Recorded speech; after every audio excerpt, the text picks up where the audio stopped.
Hello, thanks for stopping by.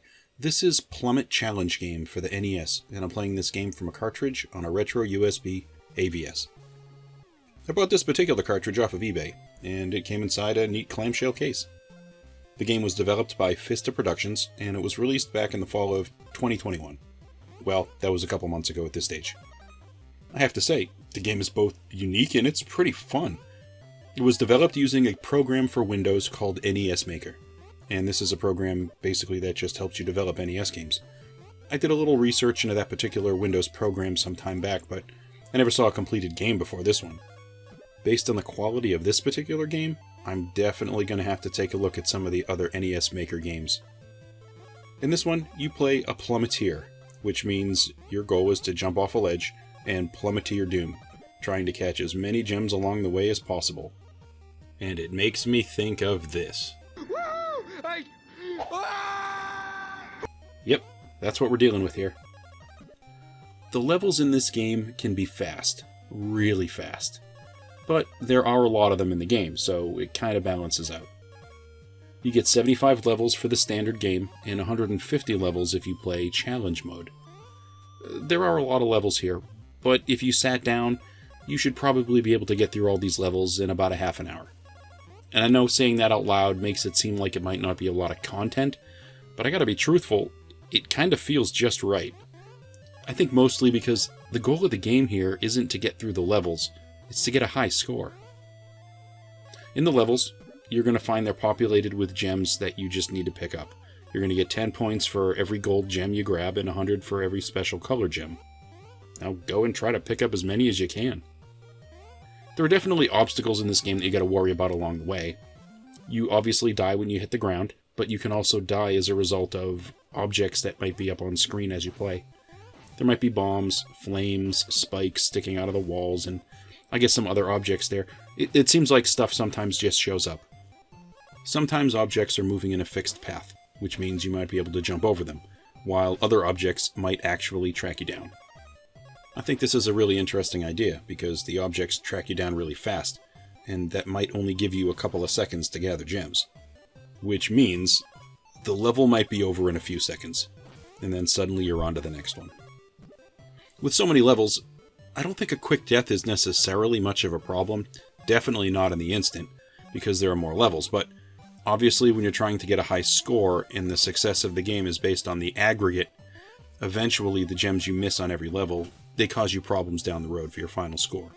So even with so many levels, when you miss getting any points on a level, it kinda stings a little bit. The game controls just fine, but the truth is it's not always easy to manage your descent through a level. I get speared on spikes all the time just trying to get to a more valuable gem. Eventually, you start looking at the levels a little different. Sometimes it's just easier to avoid trying to get the tough gem just to get a couple of easy gems instead. When I first started playing this game, I kinda thought the game might have needed something more. But after getting through a full cycle of the game, I really think it's fine the way it is. I mean, I guess if there were a sequel, I would like to see 2 slight changes, or at least additions. Now, I'm not a programmer, so I have no idea how tough this may or may not be, but I do have a couple of basic thoughts. In this one, you control your direction using the D-pad, like you'd imagine, but you use both the A and B buttons for the same thing, to jump. That's it for this one. I wish the buttons were just used a little different. Maybe keep the A for jumping, but maybe you have the B button do something else, something slightly different. In a game like this, I think gliding. You could have a wingsuit. Maybe if you had the opportunity to glide for even just a short period of time, you could pick up some gems on the outskirts of a level. Even if you only have to glide for a second.